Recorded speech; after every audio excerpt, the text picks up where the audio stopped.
That's all. So excuse me if that shows up and interrupts anything, but otherwise, let's just go for the questions. Okay, so the first question is from Harijan. That's all. So excuse me if that. Dandavats, Pranama, Guru Maharaj. I was reading from about like vibhinnamsa and like swamsa, like the that jiva is separated part of Krishna as opposite to amsa, and I guess like the what Mayavadis say, they say that like the Maya is the thing which separates like jiva from the Paramatma, and then if Maya disappears, that kind of merge together.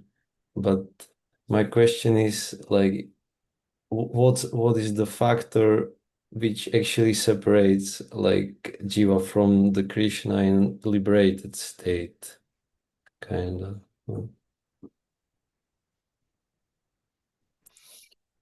Well, I think that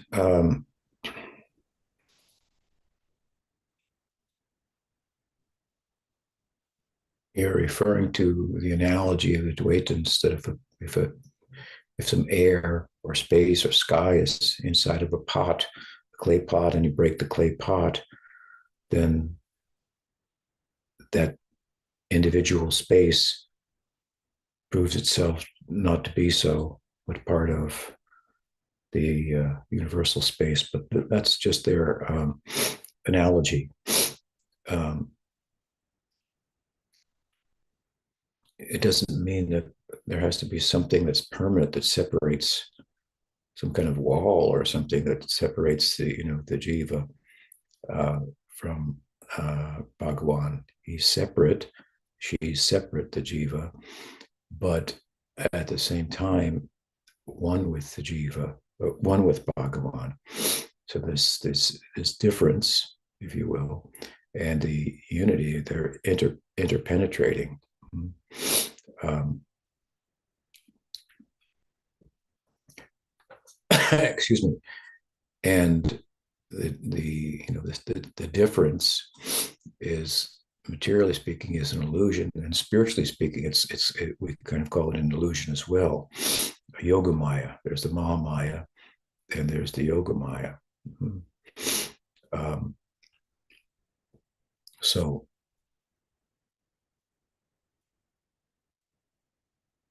it's true that the Maya Shakti presents a kind of a separation that um, but if you do away with the influence of Maya, then there is no separation.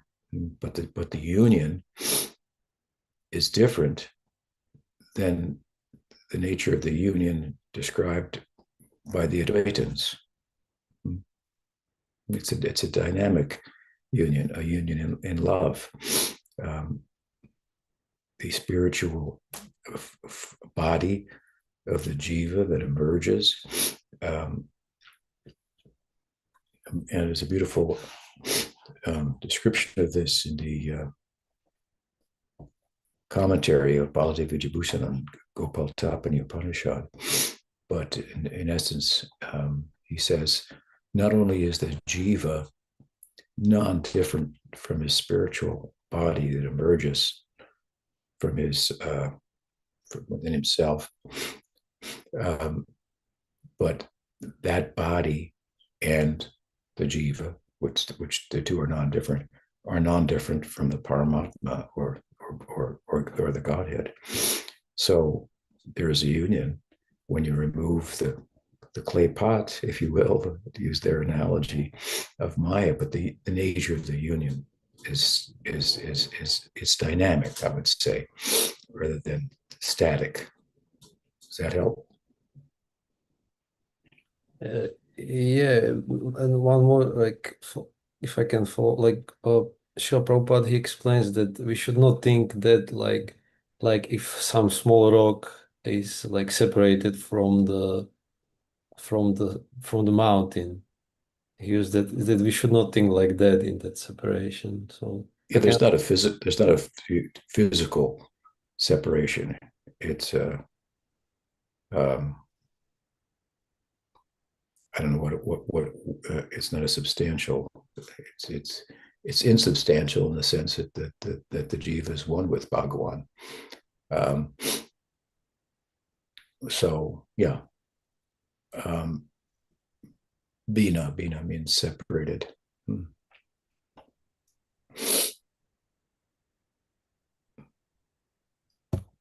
So yeah, it's not a physical separation. Thank you. What else? Next question's from Chittahari. Hi, Guru Maharaj. Chittahari. Couple of weeks ago, you had talked about you like to meditate on different verses from time to time, and I was just wondering if there are any particular ones you wanted to share that you like. Well, yes, from the Bhagavatam, from Brahma's prayers, I think the 32nd prayer, which I would call the central prayer of all of his prayers. There he says, Aho Bhagyam, Nanda Gopal Vrajokasam, Yan Mitram Paramanandam, Purna Brahma Sanatanam. And I've written a chapter about this in Circle of Friends as well, with regard to its being conducive for spiritual practice and attainment of Rag Bhakti as that method or process or sadhana is described by Bhaktisiddhanta Saraswati Thakur. So I would refer the devotees to that chapter. And also from the 12th chapter of the 10th canto, the 11th verse, which I cited the other day, if it was not last week, I can't recall now, Prabhupada's appearance. Itam satam brahmasukana bhutya dasyam gatanam paradaivatena mayashvitena naradakena sakam vicharu krita punya punja, which speaks about really the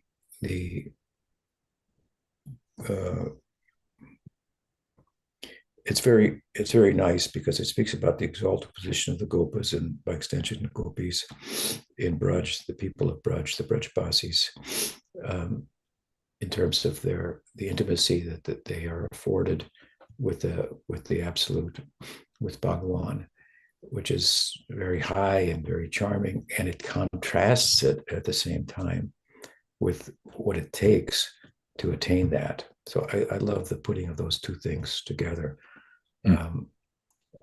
Often we hear, an emphasis on one side or the other, high poetic explanations of Braj Bhakti without an emphasis on what it takes to go there, or conversely, what it takes to go there without sufficient emphasis on the goal and its charm and so forth, which is provides so much positive impetus. We hear more sometimes an emphasis on the negative impetus from material nature. So it's a very beautiful verse in that respect. And then there are some verses there's a beautiful verse of Raghunath Das Goswami explaining the extraordinary love of Krishna's most intimate friend, Subal. He says, Gadanuraga bharato virahasya vidya swapnepi gokula vidur nachahati hastam yo radhika pranayana yo jahati sikpacheta tam prema vivalatanum subalam namami. Describes how the anurag is very deep. Gada means deep. Gada anuraga. And anurag is of course, the developmental stage within prema that is particular to Gopi Bhav and the Bhav of the Narmasakas who are influenced by Gopi Bhav. And in short, it causes Krishna to appear ever fresh, new, every time we see him. Gadanuraga bharato virahasya vidya. And in his viraha, his anurag is so deep that in his separation. Swapnepi Gokula, Swapne, when he's dreaming, the Swapnepi Gokula Vidu, the moon Vidu of Gokul, Krishna. He won't let go of his hand, even in the dream. So Virasi Vitya Swapne Pigokula Viduna Jahati Hastam Yo Radhika Pranay Nirjati Sikta Cheta. And he's always bathing in the Radhika Pranay, the love of Radha, which has two ways of understanding that. Of course, Radha's love, period, that he's always bathed in the fountain, instead of the waterfall of Radha's love, or he's always bathing in the pranay is also speaks to a type of union that precedes the man, which is kind of the angry love that may manifest in Radhika that causes a separation out of jealousy, for example, the different types of man, but let's say out of jealousy, because she thinks he's gone with Chandravali or something like that. So that will cause some separation. And then the pranay will turn to man. So pranay precedes this man, and then pranay will follow the man, and Subal will be the most expert person in all of Braj to break the man of Radha and bring the two back to the union, if you will, of pranay. So he bathes in this Radhika pranay, in bringing Radha back into pranay, breaking her man. So this is another favorite verse. There are others also, so many.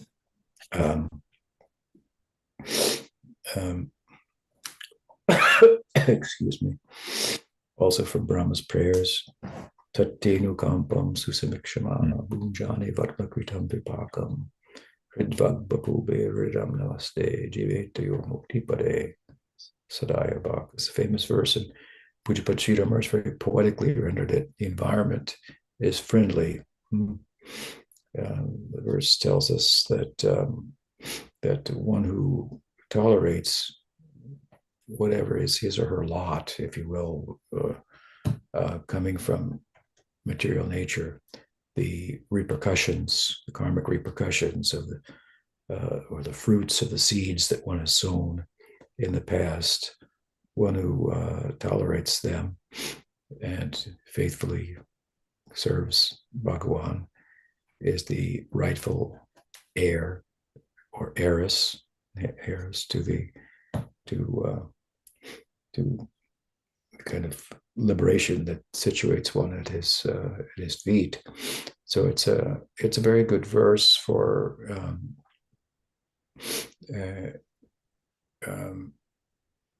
cultivating the kind of tolerance that's required in the world in general and in our practice. Patience, tolerance. It takes kind of tolerance that's mentioned in the Gita, Titikshava Karunika. So what is that? Tam Titikshava Bharata. Sukhaduga, happiness, sadness, heat, cold. Once you tolerate them, that's kind of more of a broader sense of tolerance. This verse takes it to another level. And it's, for example, we come to be thankful of our those who might be perceived as our enemies. We don't plug into their accusations or what may be the case, and allow them to take away reactions that we might have been due. So it's a nice verse, and I combine it with the Chaitanya Mahaprabhu Shikshastakam, where he asks for us mandates for us to be tolerant, like the tree, and so forth. So there are so many, but those are some. I appreciate the question. Thanks, Guru Maharaj. The next question is from Tuomas, Finland. Thomas in Finland, yeah. He says, Yes. Dandavat pranams. Hmm. In one of your recorded speeches, you mentioned a hunter who, while hunting, didn't kill animals all the way. After receiving Nam, when giving pranams, he moved the ants on the ground. Who was he, and where to read the full story? This has been popping into my head frequently lately. Thank you already in advance. Hare Krishna. Yeah, that story is played out here and there. I can't think of a book to refer you to in particular.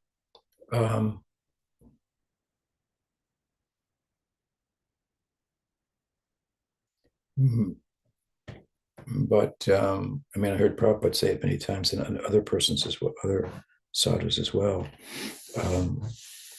But it's similar. Similar, I would say, to a story that is related to the Ramayana.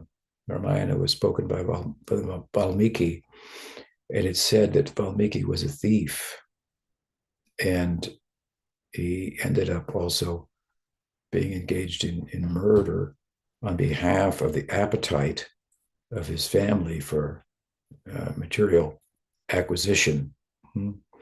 And I believe that Narada interjected and said, you're doing all this. Don't you know what the repercussions of this will be? What the karma for this will be? It will be much greater than what your apparent gain is now, which can't be kept, and so forth. And he suggested that he chant Ram Nam. It's a similar story, a little bit different, but so he engaged in the Ram Nam. He said, well, I'm preoccupied with murder or death. How can I chant Ram's name? So Narada told him to chant Mara instead of Rama, which is Rama backwards. But if you keep chanting Mara, Mara, Mara, Mara, Mara, Mara, Mara, Mara, Mara, Mara, Mara, it turns into Rama. So he did this, of course, it said, and he became so absorbed that I think he became like covered with ants or something like that, and oblivious to their influence. And Narada appeared back on the scene, and so out of that, anyway, out of Ram Nam, the point is, another point, came the whole Ramayana, the Leela. So there's evidence that the Leela is found in the name. But these are stories that speak to us of the power of Nam, despite, which is her power and generosity, his power, I should say, and generosity, despite our material condition, Nam's capacity to uplift us and so forth. But if someone knows a reference for the earlier story of the hunter, I'm thinking of it. I just read it recently, Guru Maharaj. It's in the 24th Charitamrita, I was thinking. Chapter 24, explanations of the Atma Rama verse in Madhya Leela. Okay, there you have a reference. That's Mrigari, the hunter, right? Kijai. Okay, what else? Omkar has a follow-up to Chittahari's question, Guru Maharaj, and he asks, chanting Nam Japa, do you have a favorite verses to chant as a Rasayan, Guru Maharaj?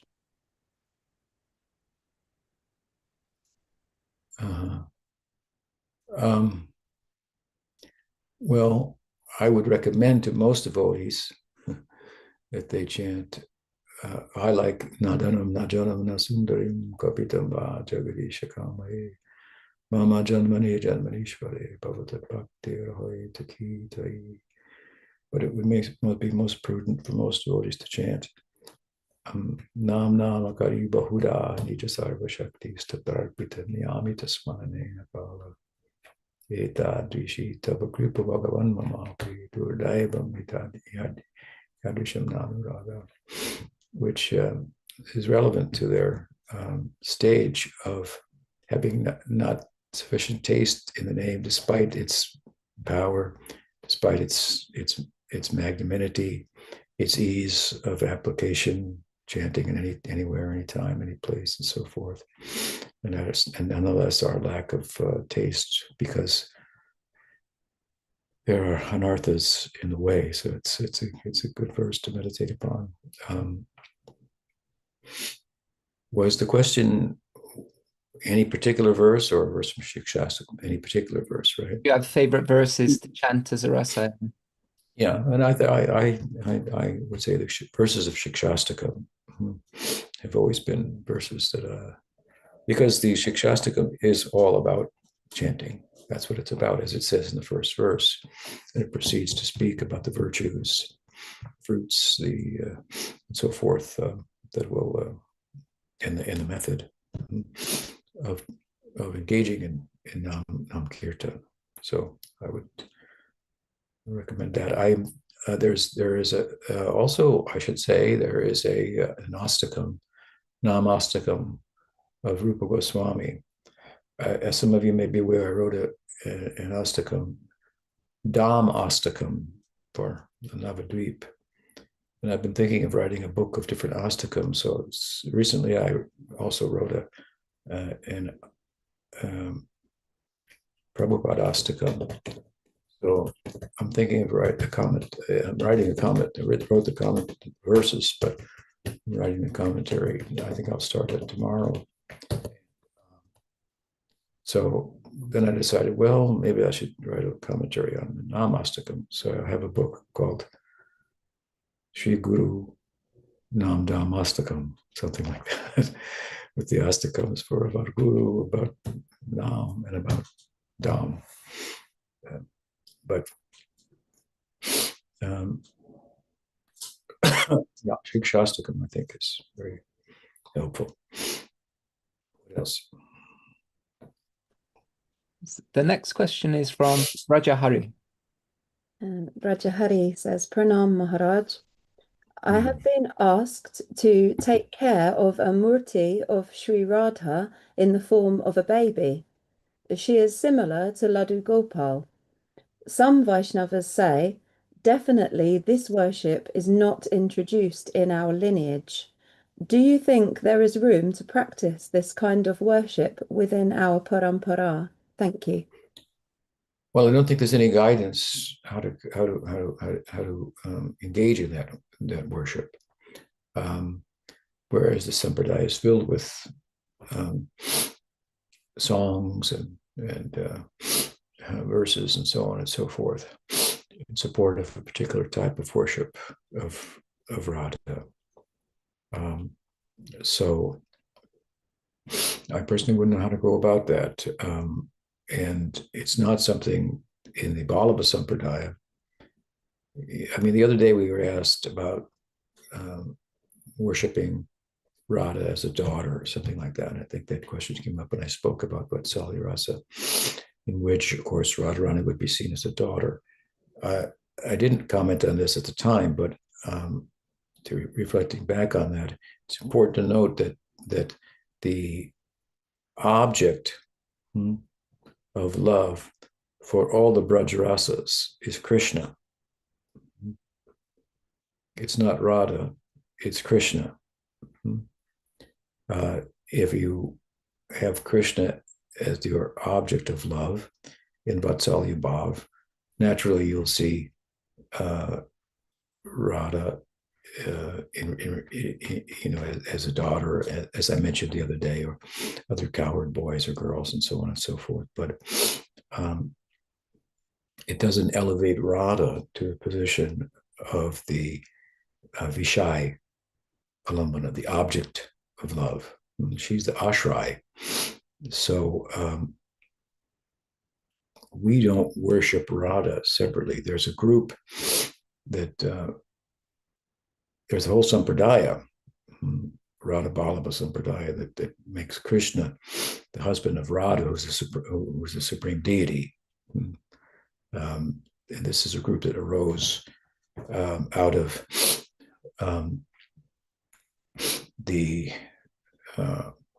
ideas of a disciple of Gopal Bhatta, whose ideas were rejected by Gopal Bhatta, and subsequently the disciple was rejected also, but he started his own sampradaya, Radha Vallabha Sampradaya, where Krishna is conceived of as the husband of the supreme deity, who is Radha. So we don't follow that thinking.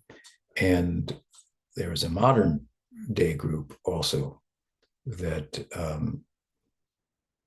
arose, and they have a big temple in Vrindavan on the road in.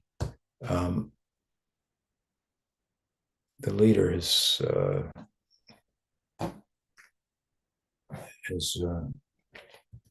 been subject to compromised moral standards. I don't know what's become of it as a result of that. That happened some years ago, but they had established a big deity of Radha, at the center. So when it comes to worshiping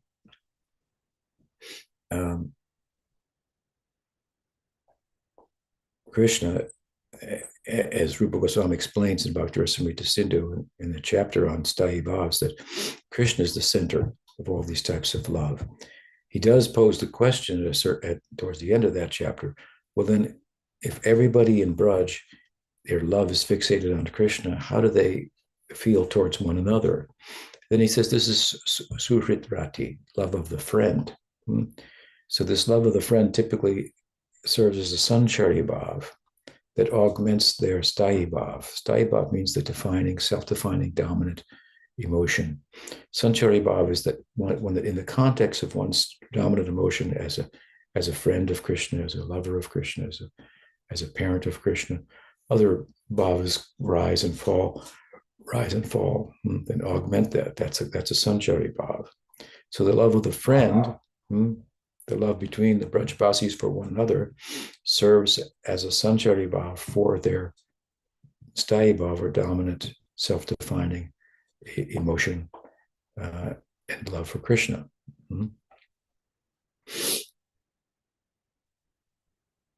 Typically, the commentaries on this verse from Bhakti-Rasamrita Sindhu that I'm referring to tell us that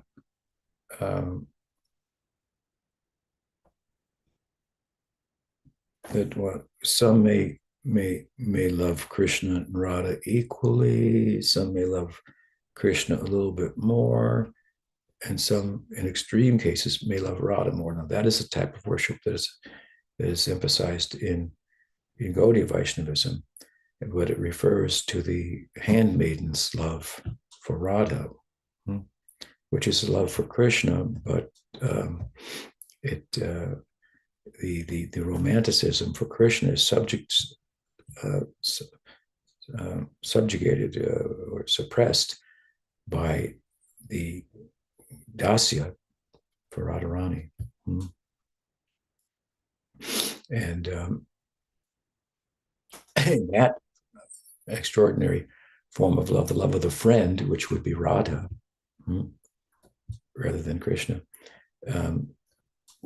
is so intense that the reverse happens. That is to say, that the love of Krishna comes to augment the love of Radha.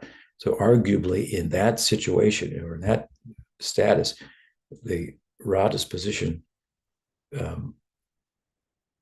arises to combine with Krishna as the object of love.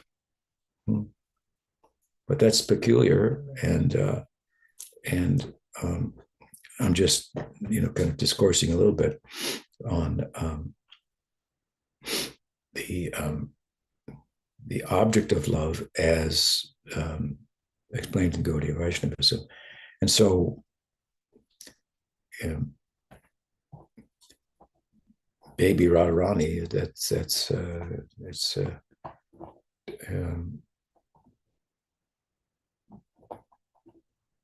not a focus within Gaudiya Vaishnavism, where the Kishore, the age, is central. The window of our entry through which we enter into the Braj Leela, that Prakash, that particular segment of the Leela.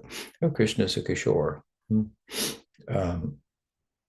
And so the romanticism, if you will, in his life for Radha and the Gopis is fully developed, fully manifest.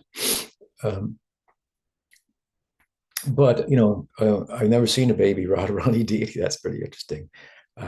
But one could always put her on the home altar, and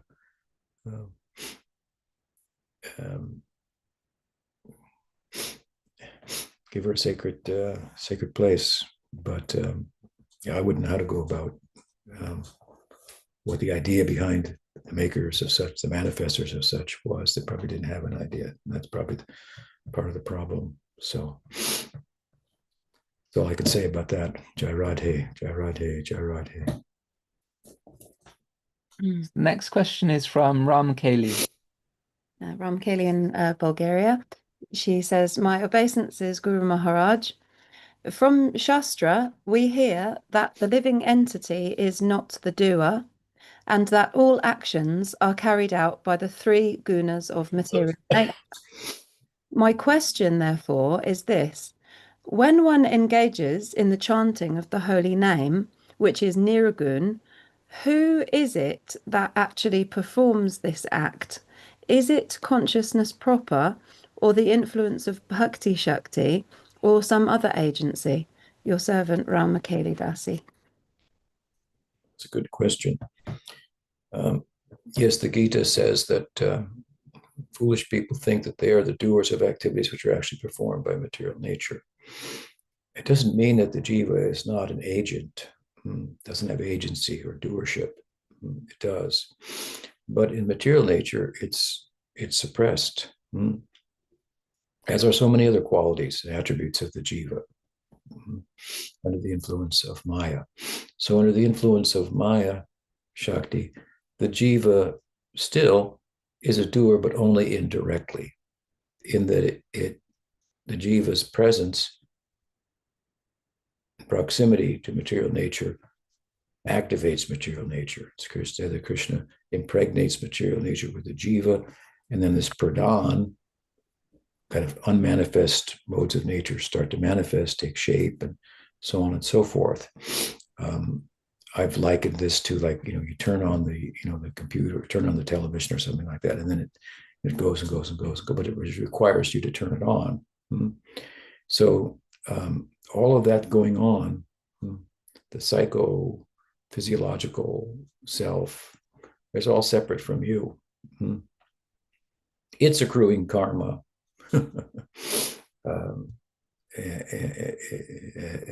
You're separate from it all, but you've identified with it, right? So that said, because the jiva is inherently a doer, then it must intrinsically have a Shakti that facilitates its doership, because to do something, you have to have the capacity, the power to do, right? The Maya Shakti is extrinsic to the jiva, right? So it covers her qualities of doership or agency, and only indirectly is she an agent. But in the spiritual world, she's directly an agent. The jiva is directly an agent. But its agency is nonetheless facilitated by the Swarup Shakti, which must then be intrinsic to the jiva. Because if it's extrinsic to the jiva, then we have a similar situation as we have in the material existence, where the jiva would only be indirectly a doer, and therefore its quality of agency or doership would not be fully manifest. So therefore Bhakti-Vinod explains like this, that the Swarup Shakti, which you referred to in your question, is inherent in jiva, but it's unmanifest. There's no difference between the liberated jivas and the sadhana jivas and the conditioned jivas, except that the latter is turned away from Bhagavan, the other is turned towards. So the endowment of Swarup Shakti becomes manifest. Now, how does it become manifest? Well, like attracts like, so bhakti begets bhakti. So the inherent bhakti, if you will, is awakened as Krishna's Kabiraj repeatedly says, upajai, udai, repeated, I think 17, 18 times he uses this word in relation to prema. It's dormant, it wakes up, it arises, it wakes, it's awakened, and so forth. So how is it awakened? Well, by sadhusanga and subsequent spiritual practice and so forth. Then the inherent Shakti that enables us to be directly a doer manifest, and that is Krishna's internal energy. So the jiva is the doer. The jiva is the doer.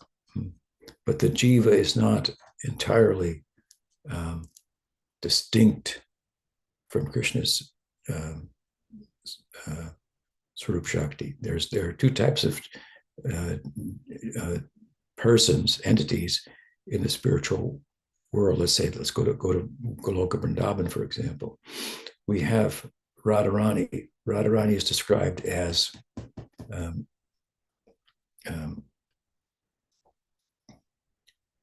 Pranay, Vikriti, what is it?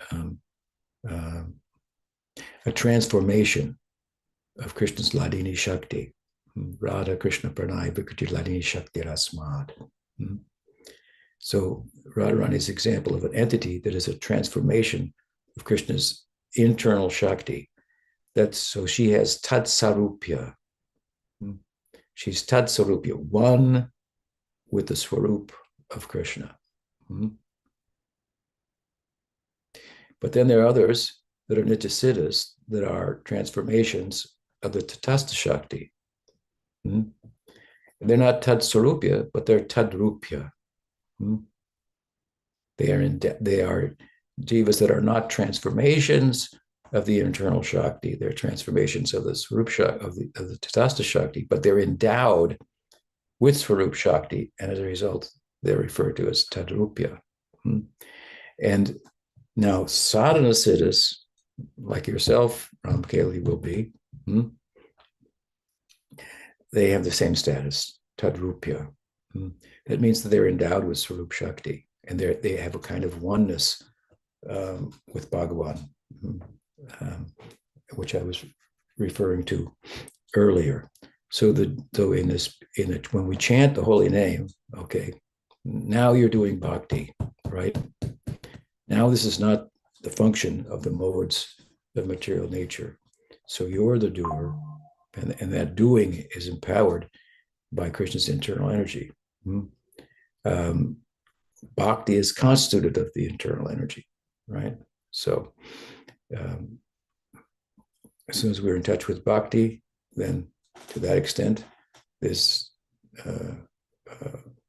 that inherent from outside it, I say, in touch through sadhu sangha, and that inherent or dormant bhakti starts to wake up. But the function there of that and the self, they're one. They're one. Just like I said earlier, the jiva is one. There's no difference between the jiva and his spiritual body, whereas there's a difference between the jiva and the material body, right? And that spiritual body is, well, constituted of Swarup Shakti.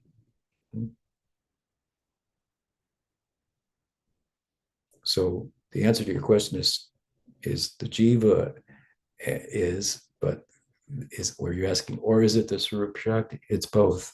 But it involves the jiva and its own endowment that's inherent to it. Hope that answers your question. It's a very good question. Well, my answer is clear. Next question. We're writing a book about this. So. The next question is from Sri Radha. You take, for example, the principal quality or attribute of the jiva is its sheshatva. And the sheshatva means the the purpose of the Sesha is to exist only for the pleasure of the Sheshin, which is Krishna, the latter. This is its purpose. So if we study Chaitanya Charitamrita, we see that this Sheshatva quality is identified with the Swabhav, the inherent nature of the Jiva. And Baladev Vijayabhusan explains, for example, in Prameya Ratnavali, that attainment of the lotus feet of Bhagavan is synonymous with attaining the self-realization for the Sheshatva quality. He says the Jiva has nature is a servant of Bhagavan. Sheshatva, this is its nature. And so to attain the feet of Vishnu is to realize one's Sheshatva, for it to fully manifest. So it's an inherent quality that fully manifests. That's the point. Okay, sorry, go ahead. The next question is from Shraddha. Shraddha says, Pranams, Guru Maharaj. I heard or read in my childhood that Radha was a year older than Krishna. However, I read in Circle of Friends that she is a year younger. Is there any comment you have about this? Thank you. Jai Radhe Shyam. Yes, in this regard, in different Puranas, there may be different statements and so forth. And we have been taught by Jiva Goswami to understand them in light of what is said in the Bhagavatam. Because the Bhagavatam is the central hub of the scriptures. Jiva Goswami in his Tattva Sandarbha cites so many verses from different Puranas that extol the virtues of the Bhagavad Purana, which is Srimad Bhagavatam. And for this and other reasons, he's given a good argument there. We see that the scriptural edifice, it has a central kind of hub that's the Bhagavatam, around which the rest of the text orbit, and in relation to which they must be understood in context. So I don't know of the Purana that might say that Radharani's older, and there may be one, or it just may be a confusion for that Lokasangraha, for ordinary people have come up with.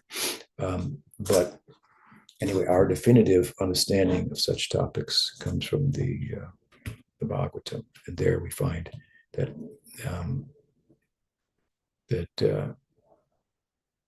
Radha was born after Krishna. The next question's from Doyle Nitai. Doyle Nitai in Bulgaria. He says, Pranam Guru Maharaj. Last week, when you spoke about Srila Prabhupada, it made me reflect on Guru-Nistha. Could you say more about developing Guru-Nistha and how to strengthen it? Thank you. Well, I think that it strengthens as we make progress, because my experience is that making spiritual progress has always been synonymous with understanding that I've been blessed, and there's no person in my life who serves holds a position to bless me than my guru. So I think it's, in one sense, it's a natural evolution. As we really make progress, we start to identify what is the main source, excuse me, of our progress. I've given an example before, but if you're out in the field and you fall into a barren well, how will you get out? Well, you have to call for help, and someone will come and throw a rope and tell you to hold on to the rope. So we have to hold on to the rope, and when you get pulled to the top, you don't say, man, I really held on to that rope pretty good, didn't I? It's inconsequential, the fact that you held on to the rope in your own mind. You just embrace the person who has pulled you up, but you saved me, and so forth. So our effort is something like holding onto the rope. But if we're actually doing that and making progress, our experience is it's a blessing. The taste we get, the bliss that derives, overwhelms what what our effort is. Um, it doesn't mean we shouldn't make a strong effort, but as I often say, we should make an effort to get grace. But I think that the philosophy is quite clear to us also. To give some examples, we find that the Rupa Goswami begins to describe the angas of bhakti, the limbs of the body of bhakti by which bhakti can be attained. And he begins with Guru Padashray, taking shelter of the Guru. So there, it's called Vaishnavism. So it could be construed as the worship of Vishnu, but it can also be construed as the worship of the Vaishnava. And Krishna says in the Adi Purana, the one who says he's my devotee is not my devotee. One who says he's a devotee of my devotee, he's a devotee. So the emphasis is on the devotee. The Kanishta Adhikari, the neophyte devotee, sees Bhagwan, for example, in the form of the deity, but doesn't trace out the fact that the only reason he or she can identify the deity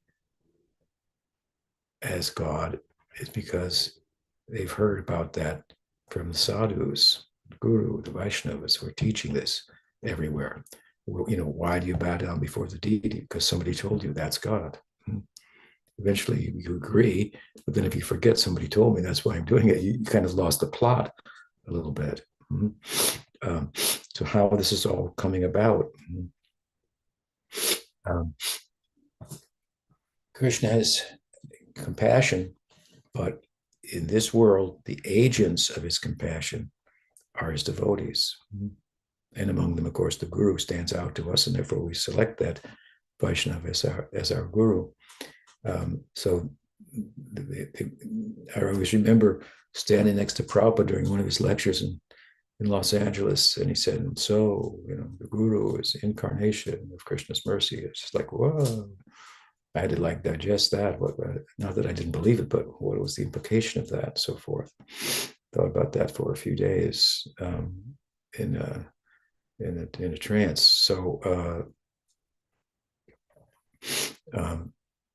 Kripa Shakti, Krishna's compassion. Where is it most prominently?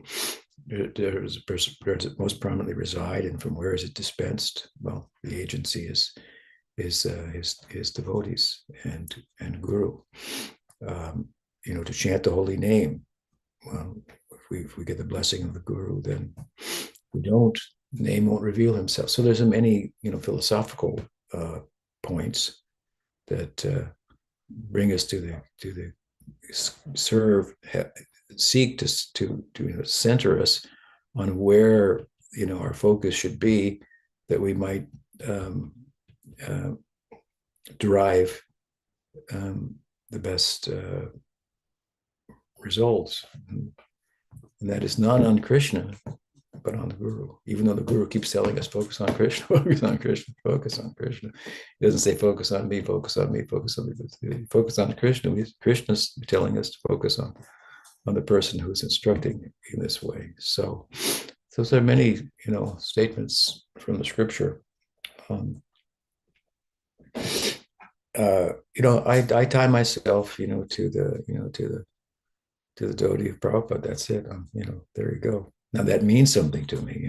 I don't just say that idly and then do things that are not approved by him, if you will.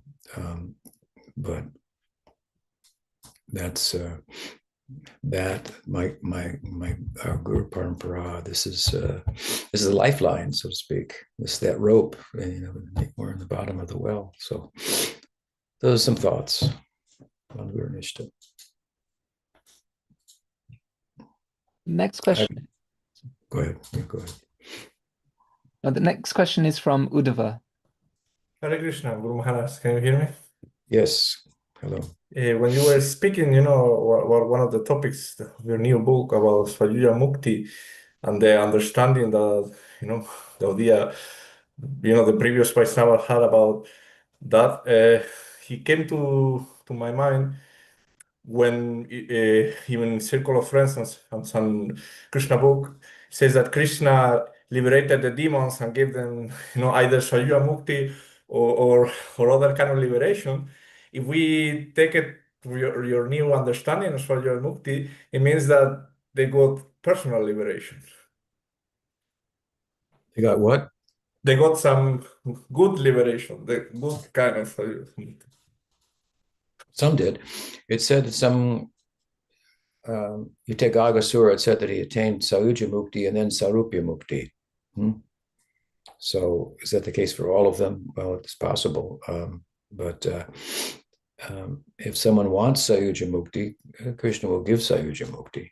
That's true. But in Sayuja Mukti,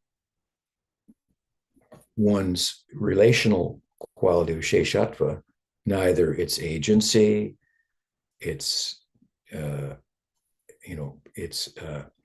the jiva inherently has a capacity to experience, to know, and to act. And its relational quality is that it's a servant of Bhagwan. None of those qualities will manifest in Sayuja Mukti. That should be very clear. If you enter into Sayuja Mukti, there's no doing, there's no other, there's no experience. Therefore, the Mayavadis who have a similar idea, they say, it's not that you experience bliss, you are bliss. It's not that you know something, you are knowledge. Whatever that is supposed to mean, it doesn't really compute for me, to be honest with you. And we don't accept that. But there is something that the Gaudiyas have posited, which is, well, okay, if you Sayuja, you could for all intents and purposes merge with Brahman, but you still remain a jiva, an independent jiva. This is their position. Therefore, Bhaktivinoda describes it as an indistinct form of realization. Indistinct in that there's a union with a feature of Bhagavan, but that union does not afford the jiva experience, agency, knowership, which are all qualities of the jiva. What to speak of its sheshatva, its relational quality as a servant. None of that is manifest. So it's a form of liberation, but it's an incomplete form of liberation. But if someone wants to go there, Krishna may send them there. Krishna may bring them out of there. It's possible. Now, this is a Gaudiya idea. Other sampradayas, like Vaishnava sampradayas, typically they don't accept that there is any such liberation. They call the term ekatva or sayuja, they interpret it differently, of a oneness in spirit with God. It's the basis of all forms of service in Vaikuntha. So just a few words anyway on Sayuja Mukti. I don't know if that answers your question. Yeah. I was wondering, if in the cases where it's not clear, Sayuja is using in that term, that is just like equality, one equality with Krishna. If it's using that way, like in the case that you say that it's either Swayuja or Swarupya, but maybe it's used in that case. So like to say as his basis of liberation. So. Baladev Vibhushan uses Sayuja in that way in his Govinda Bhashya commentary in Vedanta Sutra. But he does acknowledge that some can have a formless liberation if they want it, but it's not the full face of liberation. All right, what else? Next question is from Krishna Kanaya. And she says, Pranam, dear Guru Maharaj. Hari Bhakti Vilas 2147 advises one should keep one's worshipable deity, one's guru, one's diksha mantra, and one's japa mala secret. 3 are relatively clear to me, but can you say something about keeping the guru a secret? How do you feel about being kept a secret? Thank you. Well, Well, I think that what we have seen might be helpful for us in terms of appreciating the implications of that verse. What we have seen is something that's quite unbecoming, if not ugly, in the name of glorifying my guru, when one fanatically glorifies the guru in such a way that any other gurus are minimized or demonized. This kind of promotion of my guru is kind of a promotion of myself. It's my guru, and we're best, and that kind of thing. So we've seen this, and that this is a statement that seeks to, really caution us against that, and also worship tends to be private. Of course, Chaitanya Mahaprabhu has inaugurated a communal type of worship at the same time, but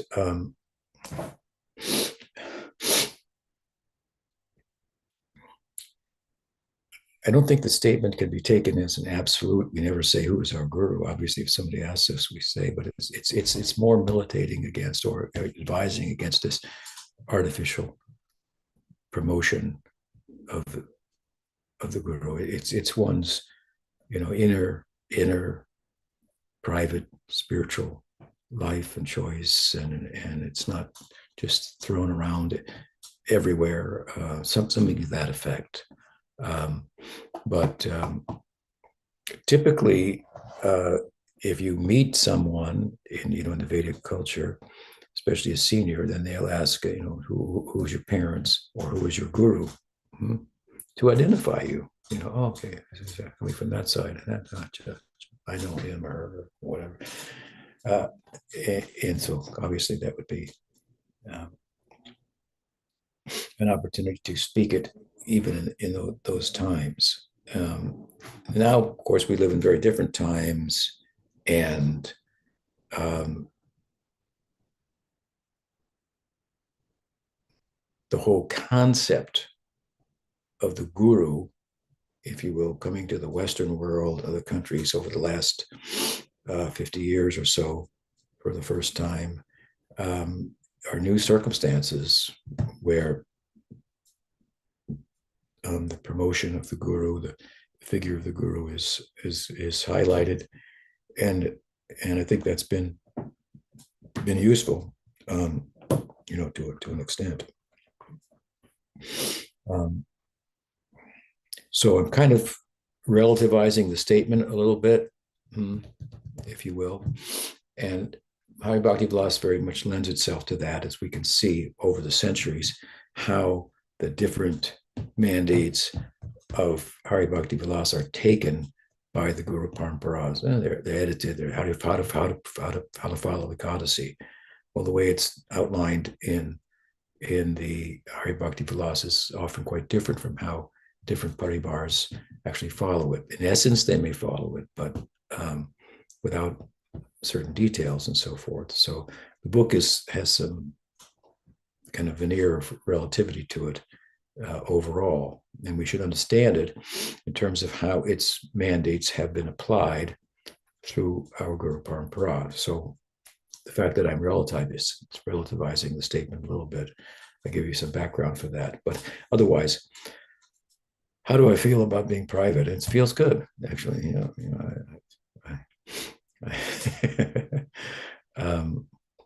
I don't. I'm not fond of glorifying myself. That's true. If others should do so, I understand it may be appropriate for them, and there's a place for that. But